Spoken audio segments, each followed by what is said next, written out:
So it gives me a great pleasure to introduce Katherine Snedaker. She's the founder of Pink Concussion Conferences. She's the executive director and founder. It's a nonprofit based in the US, which focuses on female brain injury from sport, domestic violence, accidents, and military service. Katherine founded Pink Concussions to educate medical professionals and their patients on sex differences in brain injury. She's presented for patient and medical professionals from the US Army at Landstuhl Regional Medical Center, Germany, to International Brain Injury Association's World Brain Injury Congress at The Hague. Katherine earned her Bachelor's of Science at the University of Kansas and her Master's from Fordham University Graduate School of Social Services. It gives me great pleasure to introduce Katherine Snedaker.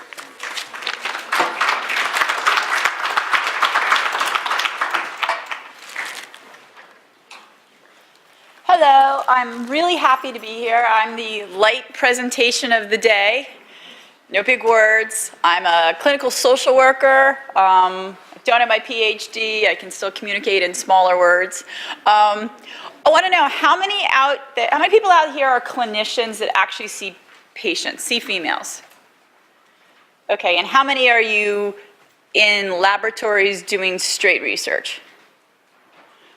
Okay, so kind of a mix. Okay, I am so happy to be here. Canada is where it's at. I have to tell you, every time I come to Canada, I meet such impressive people, and the United States has a lot to learn from Canada, and I've also thought a lot about immigrating lately. What is Pink Concussions? Pink Concussions is a concept that I came up with that takes work of the last 30 years of many brilliant people, a lot of them female scientists, and put it together under a kind of a very nice brain. I think we have one of the nicest brains out there. But to take research on female concussion and put it together in one place. Because what I was finding is I was going to a conference and there'd be a 20-minute thing on women here and maybe a poster here, but I pulled it all together. So this is me in 2008. My son on the left had essentially 6 concussions in 13 months. We kept returning him to play, not understanding that he would reconcuss. That launched me into going to concussion conferences like these to learn what the doctors did or didn't know, and also then started to work in concussion clinics. One of the things that I found in doing youth sports concussion is I kept getting phone calls from parents of girls.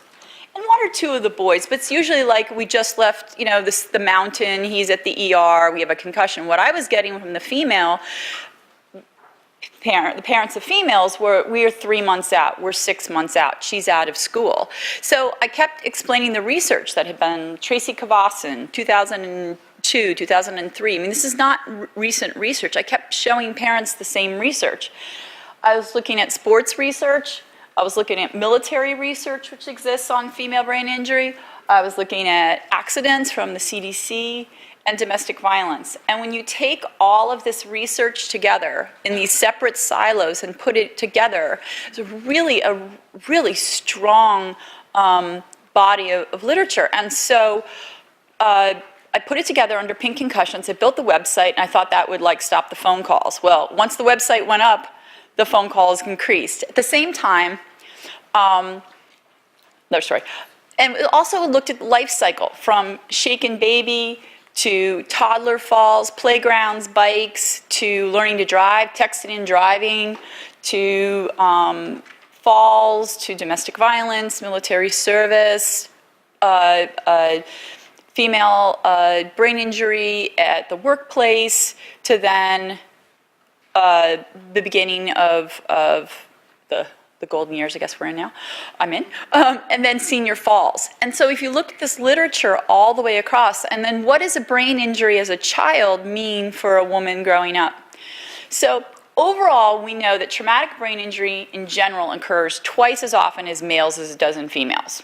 All right, this slide explains that it's not all the way across the age group. But in these early years, age 5, age 10 to 25, there is more brain injury in men than women. It kind of evens out towards the end.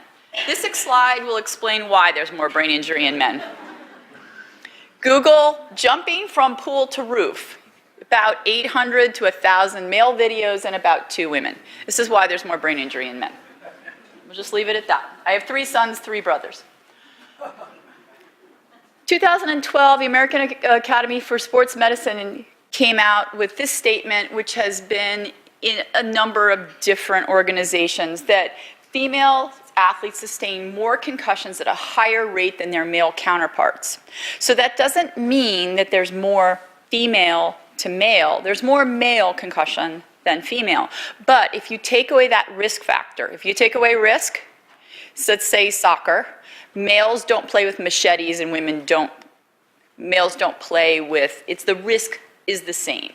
In that situation, women sustain at a higher rate. And then beyond that, women experience or report a higher number of severity or symptoms. And this for a long time, I think, has been passed off by many doctors as, well, they just complain more. And if you know females or female athletes, I do not believe they complain more. So you take those statements, and then how do those facts translate? So a woman will know more men than women who have had concussions and may judge her recovery by that male experience. So when I usually ask groups of women at conferences, I said, how many of you know a male that's had a brain injury? And then how many of you know a female? So often women, the first woman they know that's had a concussion is their own. And they are judging their recovery, their symptom patterns, everything about them by the male experience.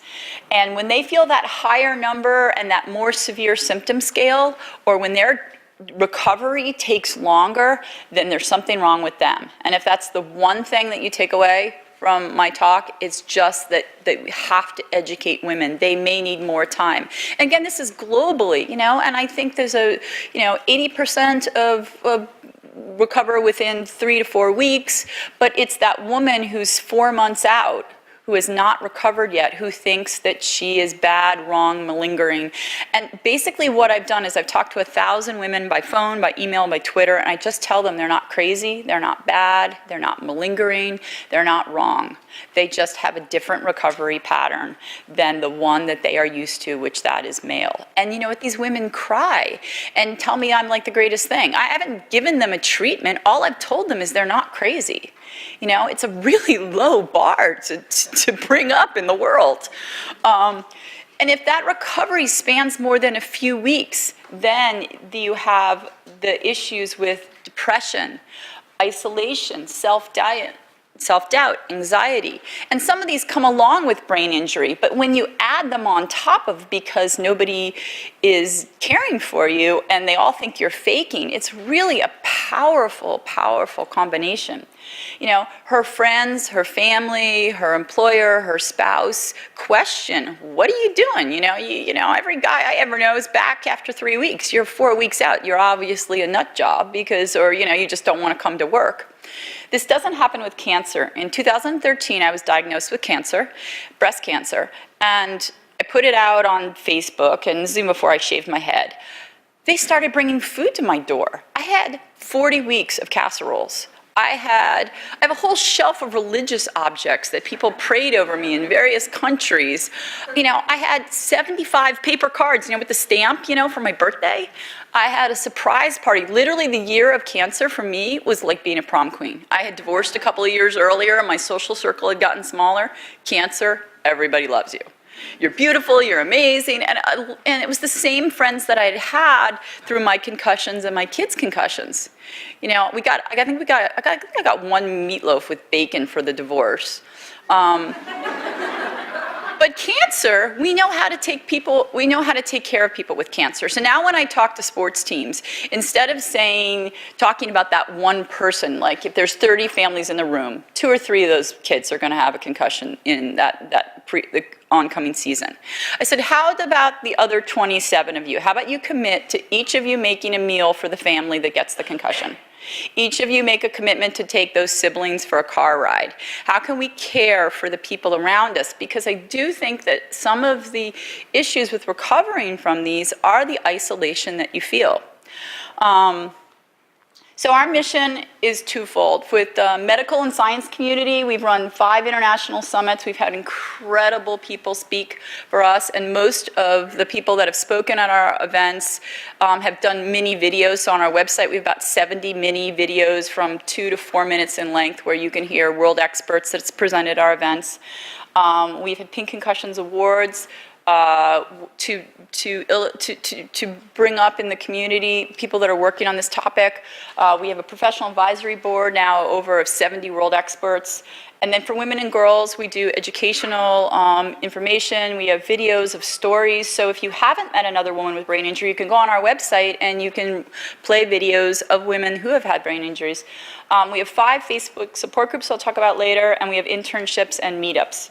And so it's a combination of educating the general public, but also training the military and civilian professionals, and to do education before that injury and improve the care after. So this is our medical chair, Chris Giza, he's from UCLA, just amazing guy, really brings the world together. And Angela Colantano, who I met right after I started Pink Concussions, our research chair, and I have to embarrass her again. She is really a treasure. She has organized internationally a women's and a girls task force. They did the first meeting in 2010, and the research, most of the research I talk about has come through Angela. So I'm really grateful to have her. So their first meeting, Pink won at Georgetown University School of Medicine, and those are just the speakers. That was the speakers for the first event, which was fabulous, a 2-day event, and that was the first standalone meeting on concussion and TBI. We did the second one at Palo Alto at the VA with the Veterans Administration, which I didn't get a group picture of the speakers, which I learned to do in the future. The other one, New Orleans, IBIA. John Letty spoke. He has we have a really great video, about 35-minute video of cerebral blood flow, and talking about male and female athletes. Wrong direction. Rome, we decided to have a pediatric TBI event on female brain injury. We had enough pediatric, under 25 data, and some incredible stuff in Canada I don't have time to talk to, but the P5 study that shows differences between 5 and 7-year-olds and 7 to 9-year-olds with girls in that study. And then we just recently had one in Houston. So these are events where we are bringing world professionals together that have never talked on this topic with each other. We've had some great endorsements in the past, and this is our first, in 2006, the Stringers flew down. And I had been following Rowan's story, and they were our first award winners. And this is actually a really cool picture because I flew up for the 3rd reading in Toronto for Rowan's Law. And again, huge accomplishment. I can't get a third of that done in my own state, and the Stringers have gotten that done in Ontario. So another Canadian national treasure. Talk to you about the expert videos that we have. Again, they're for short time spans, 2 to 4 minutes, but you can hear talks on female hormones. You can hear talks on head to neck ratios, domestic violence, military service. You can just go down and pick those little things. Twitter. I know people have different feelings about Twitter. Willie Smith and I have met on Twitter. The people that I know in this world are from Twitter. It is a great way to share research. If you're a researcher and you're not on Twitter, you're really missing out. I have contacts in South Africa, New Zealand, Australia, all through Europe, and it's through Twitter. I never tweet about my cappuccino, right? I've never done a cappuccino tweet. I've never done, like, should I wear this outfit? It's all about science. But we have about 10,000 followers between our 2 accounts, and really encourage people to do that. Internships, get those kids involved. Any girl that comes to me for an internship, we find her an internship. If you bring people with post-concussive syndrome into a fold, make them part of a tribe, give them something to do, they get better. It's about breaking that isolation. So those are just our interns from 2018. Facebook is a way that we have finally gotten to launch support groups the way that we wanted to. I have been trying to do, since 2010, online support groups with separate, isolated, different websites where you have to log into a forum. People are on Facebook. Even if they say they're not on Facebook, they are on Facebook. So we started our Facebook groups. The AP Wire did a story on me that wasn't particularly interesting, but it was New Year's Day, and I was going to my capital and talking about female brain injury. It went on the AP Wire. Trump didn't tweet. Nothing happened on New Year's. It went global. It was in about 450 different media outlets. It was in Mumbai. It was in Sydney. It was in Kuwait, although they took my picture out and put a guy rugby player with blood coming down his face. But we got another thousands of responses at that point. So we launched our Facebook groups with women with brain injury, women under 25, and then a caregiver, spouses, and support group. And so we've been kind of working those over the last year. So now that first group has almost 2,000 members in it. And under 25, we had 213 girls, caregivers, and we just launched a professionals group because we have a lot of professionals that say, well, we really want to be in the women's group, and we want to hear what the women are talking about. And I said, well, the women don't want you in that group. This is the women's group.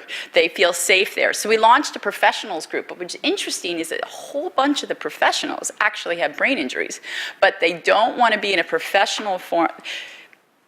There's a lot of first responders, a lot of social workers that work with violent or a violent population, but there's, I think, a lot of brain injury professionals that actually, over the span of time, have brain injury, which is one reason that they got into the field, or subsequently riding a bike or something else, get an injury. And there's still a stigma that in a professional group to say, hey, I have a brain injury, and people think of you as less. I mean, I've been told not to talk about my brain injuries when I give give talks. But this is a good group because it's kind of slurry. There's brain injury in it, but it's professionals. And then we just started a veterans group about a month ago, and female veterans, so we're very excited about that. And these were the stats in May. In this one group, at the time, we had 1,800 members. This is how it's growing. And we haven't advertised about this. We haven't reached out in any way other than word of mouth. And these are the cities that they're from: United States, Canada, UK, Australia, New Zealand, India, Ireland, Belgium. We even have like 2 people in Fiji. How 2 people in Fiji are interested in female brain injury and logged onto our group. Top city, Toronto, Ottawa, New York, Washington, they're all over. So age groups, and this is in that main group, it's spanning across. It's not just, the sports, although people are more interested in sports. If you're ever running a concussion event, always lead with sports because that'll bring people in. People don't come to domestic violence events unless it's really their specialty. Always lead with sports. But it's not just athletes in these groups. And of that 1,800, 1,600 of them had posted in the last 60 days. That's a really active group. That's not just people signing up and then not ever going back.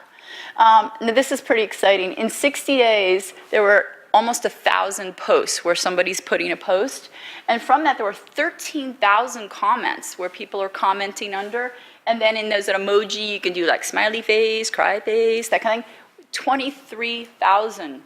These women are interacting with each other, and when I put up, how you guys doing, they profoundly feel being in this group is helping them get better. And again, it's not like I'm doing anything. I'm just put the group together. They're sharing ideas. Some ideas I agree with, some ideas I don't agree with, but they're sharing, and they're part of a tribe. So I think that tribe feeling is really important. Increase research on females. I have one party trick. I go around the world, and I walk up and down poster sessions like we have outside, and I say, hey, you're N. Is that male or is that female? What sex are those mice?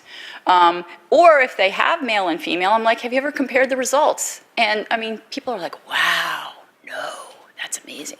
It's my one party trick. When everybody catches on, I'm not going to have really anything to contribute to scientific conferences.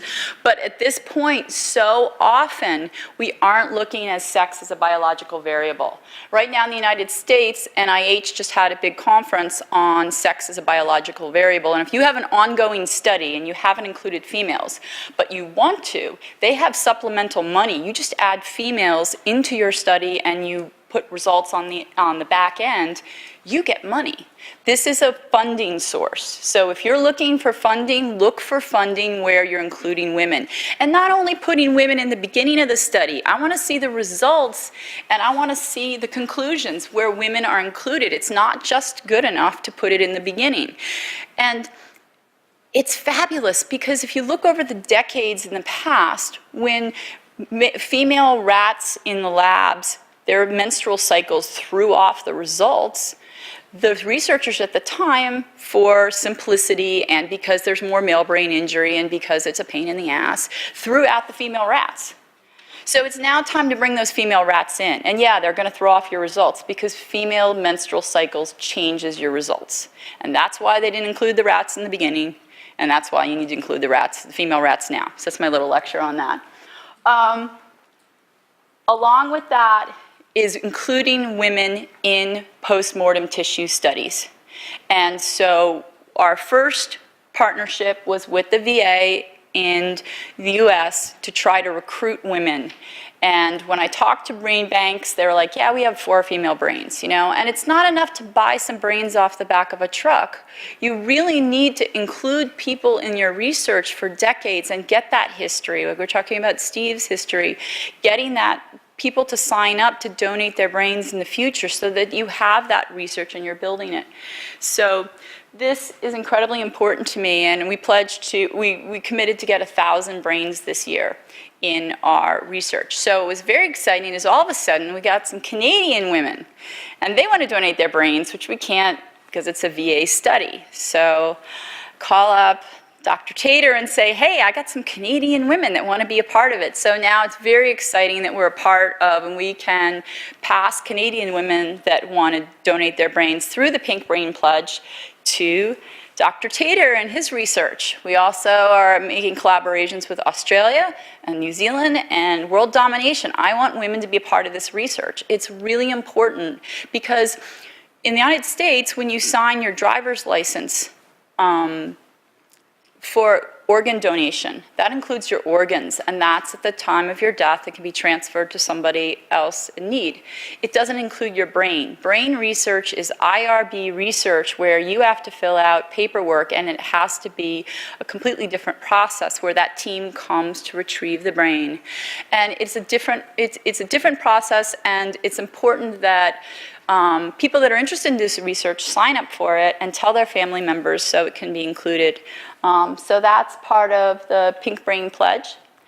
And we're having an upcoming book where we have stories written by women who've had brain injury, some from traffic accidents 30 years ago to last year falling off a ladder, and having those together with experts. We're also just started a documentary. And again, none of this would be possible without all of the professionals that have crossed lines and come out of their silos and dedicated their time and their energy to Pink Concussions in a way that is just amazing. NIH did a 2-day conference with us that they paid for the entire thing, and December, and to have female brain injury acknowledged at the NIH level is pretty incredible.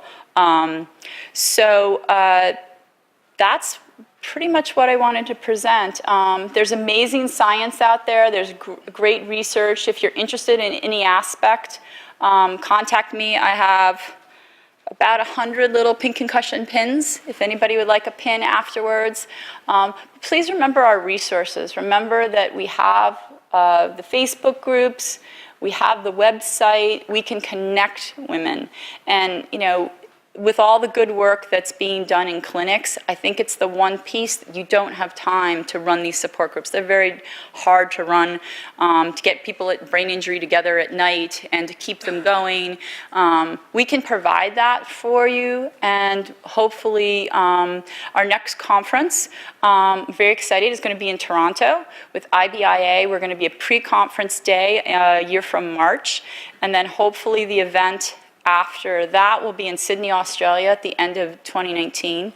And then next week we are having the first female CTE event that I think ever has happened with Mount Sinai, where we're bringing researchers together to talk about are females being included in that CTE studies. And it's not the sports that I'm worried about, it's the domestic violence. It's the multiple hits over multiple decades, and that's the population. And it's not the sexy population, it's not gonna drive people out to go to conferences. So again, if you're running events, if you're trying to attract people, always lead with sports, follow up with the military, and then slip in the domestic violence and the slips and bathroom falls and all that stuff that really isn't attractive to people to bring them out to events, but it's the part, it's their mother, it's their sister, and that's the part that it's really important. So if anybody has any questions, I'll take any questions.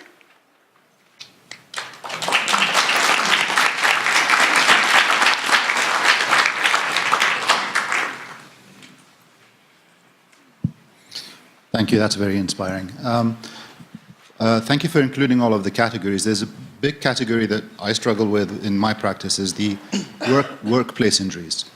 Women who are injured in the workplace and not believed by the employer, and some of these are the only bread earners for their families, and they have to struggle through.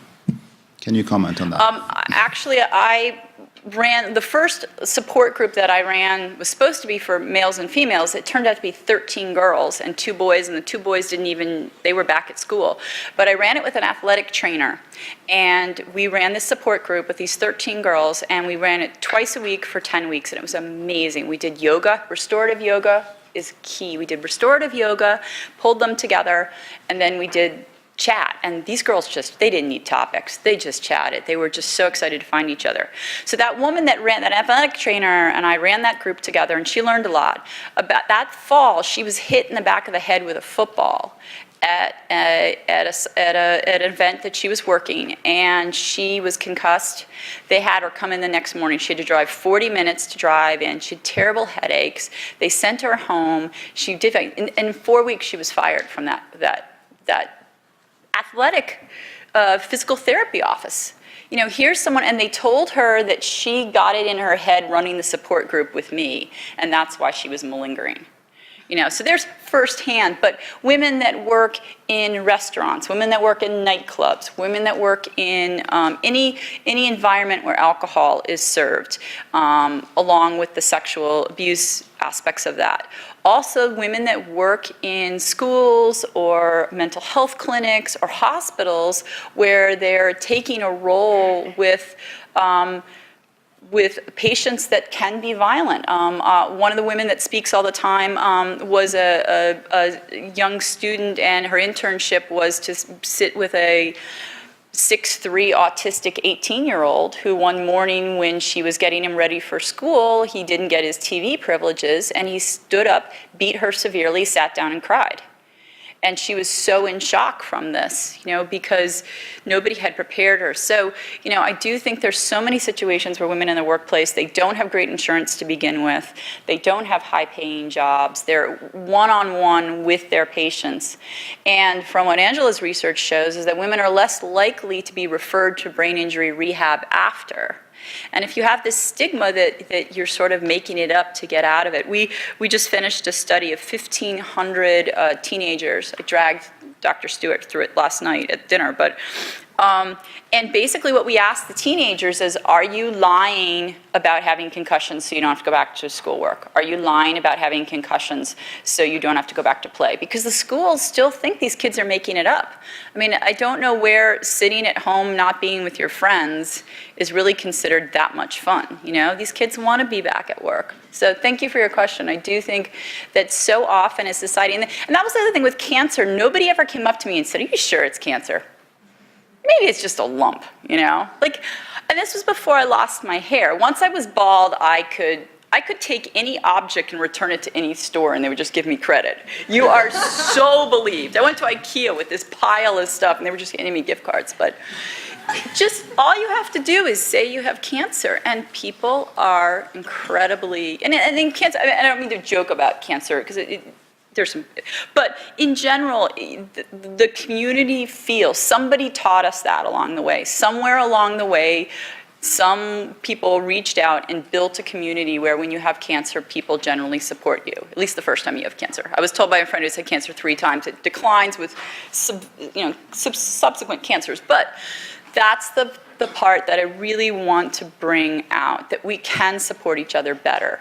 And it just takes a little bit of food, a card, a drop by, hey, can I give your kid a ride to the game? It doesn't take that much. My mission isn't to build new hospitals, it's just to take what we already know with one and apply to the other. Any other questions? Yeah? I just had a quick comment, and thank you very much for the strong female message and everything that you're doing there.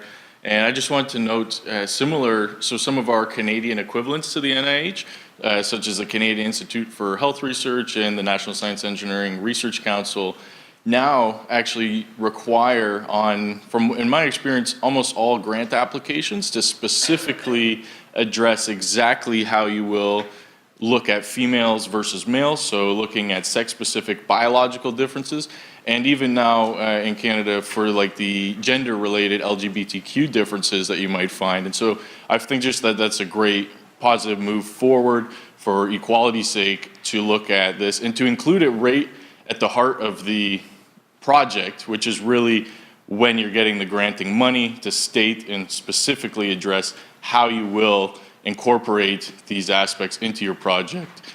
So that's just a positive message I wanted to share as well from the Canadian perspective, that we have this sort of program implemented to do that. Yeah, thanks. And then just one of the last points that you made that I just thought of here about the people potentially lying about this. And this can be a challenge with athletes as well, because sometimes athletes choose to lie or fake or falsify testing that they do in order to sort of skirt the guidelines of being put on the sideline, which is definitely unfortunate. Also, it's their prerogative as an individual to make that decision, I guess. But what's interesting, and this is just a shameless plug, but based on some of what we do with quantitative EEG and other neuroimaging, is that you can't lie on a test like that, which is great because we have direct physiological measures which can be demonstrated and replicated. And I think that this is a great move forward potentially for people who are worried about being able to lie about something because it's not possible when you're doing purely physiological testing. And those objective measures are so important because you can't say, well, she was wimpy, or, women just complain. We take into this our own attitudes of our mother, our father, our family, how we view injury. Were you a family where this first time you had an injury, everybody, gave you attention and you cuddled up with a bottle of Tylenol? Or are you one of those families where your mom's like, you're not bleeding, go to school? We take so much of this into, and one of the slides that I did cut out was the difference between sex, biological sex, which I think there are over truly 7 different sexes when you get into chromosomes, and gender differences where we choose how we dress, we choose how we interact, and how society views us. I'm moving this week, and I found my most treasured possession. And as a child, I was taken into a toy store by my uncle and aunt, and I could get any one toy I wanted. And I got this really cool wooden toolbox, and I still have it. It's got saws and screwdrivers and all those hammers. I'm definitely on that spectrum. I don't wear pink outside of this job. I'm like more of a camo black kind of dresser. We all are on a spectrum, and this pink concussions, I get people really angry at me and like, you're making fun of this, this whole pink thing. But I tell you, especially when you're tweeting pink concussions, there's no shorter way to say it. And once you say, female and girls, you lose people. You lose them. So pink concussions isn't meant to say that there are only 2 sexes, there are only 2, that there isn't this spectrum, that there aren't other people that'll include. But right now it's a breakdown to pull people together. And, there's so much work to be done. And that's great. And just always, with the research, make sure if you're putting females into it and you don't find sex differences on the other end. That's great. Hey, I've got this test and males and females do the same with it. There's no difference. That's amazing, great data. I'm not just looking for data that women are superior or inferior to men. We need to know when the actual test has no gender or sex bias. And that's great. So there's really no information. There's no research that, oh, well, it's not important enough to include. It's either has these differences or it doesn't have these differences, you know? And there's so much research that's already been done that's out there that it was collected on males and females and no one ever compared the two. So for researchers out there, it's not, you know, sometimes it's really hard. It took us almost a year and a half to get the IRB study to do those 1,500 kids. But there's so much research that's already out there that's been done, and nobody's compared the males and females. So, you know, it's already, that saves time and money. Any other questions? Thank you for your attention, and if anybody comes from